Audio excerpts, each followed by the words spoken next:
Do you know the moments when you really need to be strong and confident and dominant so you win the whatever battle you are at that very moment? You are maybe being bothered on the street by somebody. You are maybe on a tough interview and you need to be dominant at that very moment. You need to assert yourself. You need to communicate your strength. Have you ever been in that situation and you struggled communicating that confidence, that dominance? Great, in this video we are going to talk exactly about how to convey confidence, how to convey dominance in peak situations, when it really is about that one take, one chance. So we are going to talk about how to properly present yourself so you communicate that power. Hi everybody, thank you very much for coming here. In today's video we are going to talk about the strategies of communication and body language and presenting yourself. But on this channel we are generally talking about this and body language analysis, body language communication at all, or some bits of general wisdom. So if you are interested in something that, hit the subscribe button and the bell thing, and I will see you every Tuesday with a new video on this channel. So now we are ready to dive into. All the worlds is a stage, and all men and women merely players.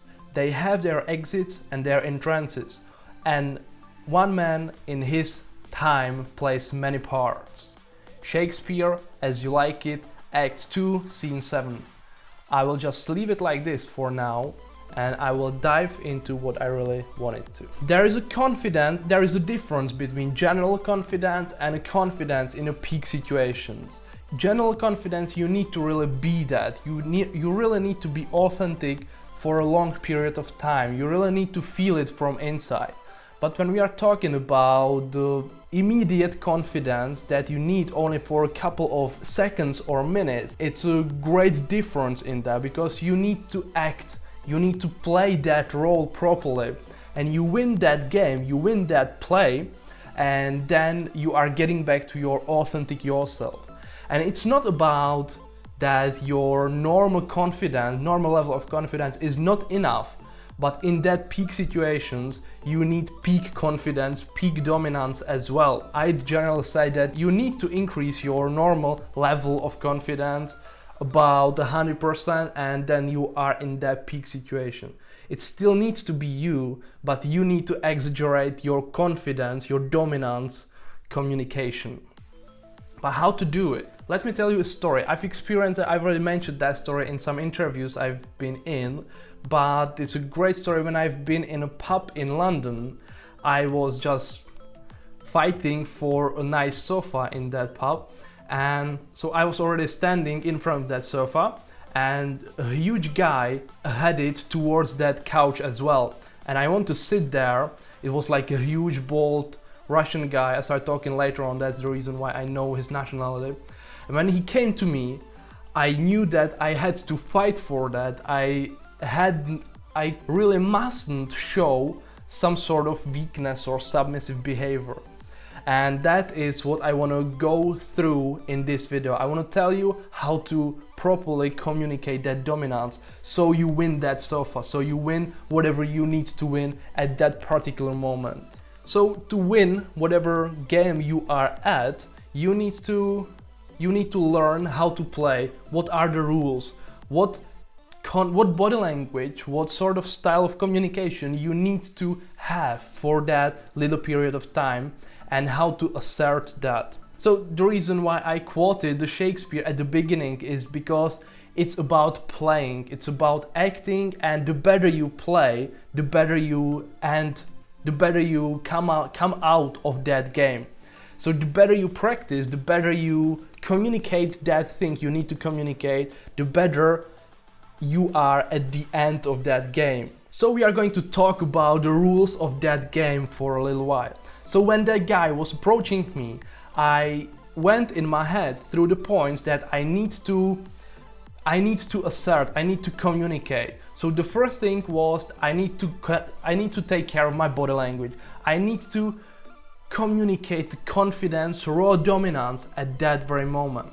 So it means that you need to have a strong head position, so maybe a little lower your chin and nose, so you are looking like that. you are having erected head, you are having flexed muscles, you are exposing your chest, you are having a feet rooted. The stance is very important. You need to be rooted in the ground, you need to stand your ground. So the body language is the first thing that is important. And the better thing is to have hands ready for a fight.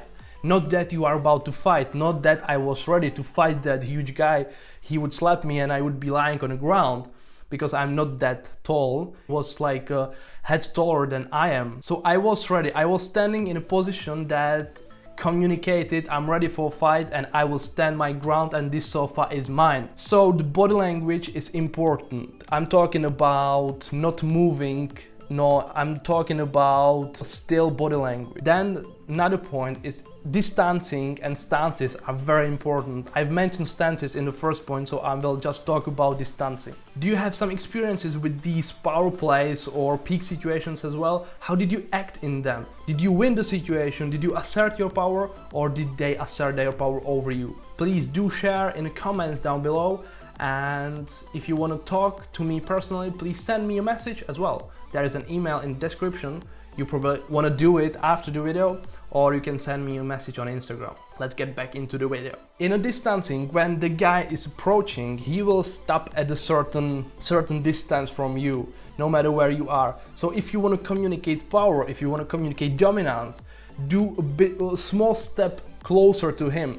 So you communicate that you are not afraid of him, you are not afraid of the situation, and having the confident body language I mentioned in the first step will help you to assert that this territory is yours. He will get that message subconsciously.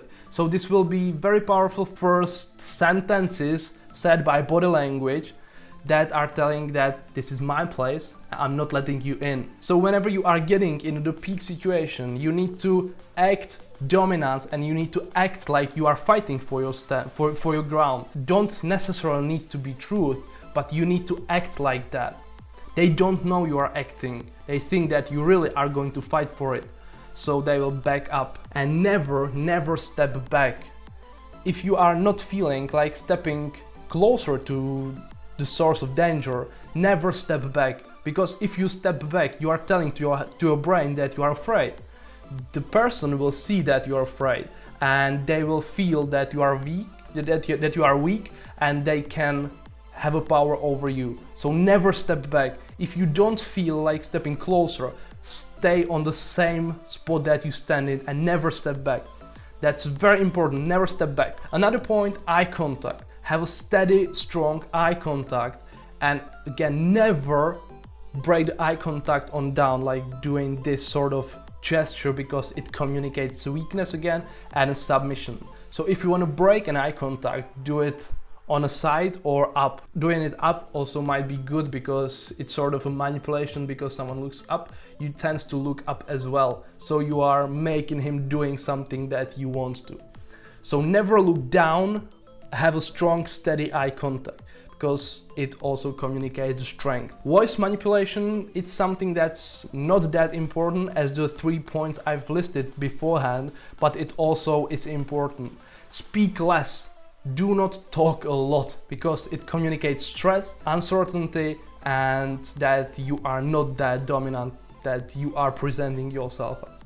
So speak less, answer in one sentence, in one word sentences, and do not speak a lot. And if you can, speak deeper and louder and have a calm voice.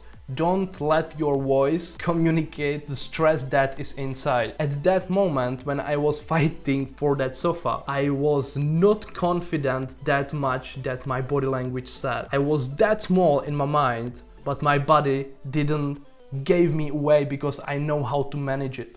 I didn't feel that confidence, I didn't feel that strength at the moment, but I knew how to communicate it.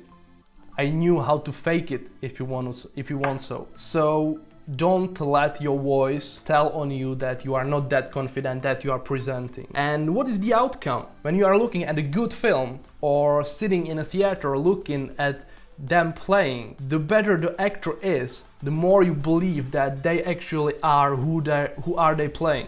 And it's the same in our lives. The better you can communicate that dominance, they will buy it, and they will believe that you are really that confident and that dominant. So being better communicator, knowing how to manage your body language will actually help you in the other people's perceptions. And please remember that we are talking about shorter time period when you are faking that body language.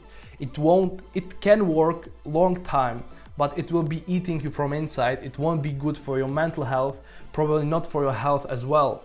So these tips work long term, but they feel horrible when you are doing them long term. So it's better to build an inner strength, inner confidence that are used for a long period of time.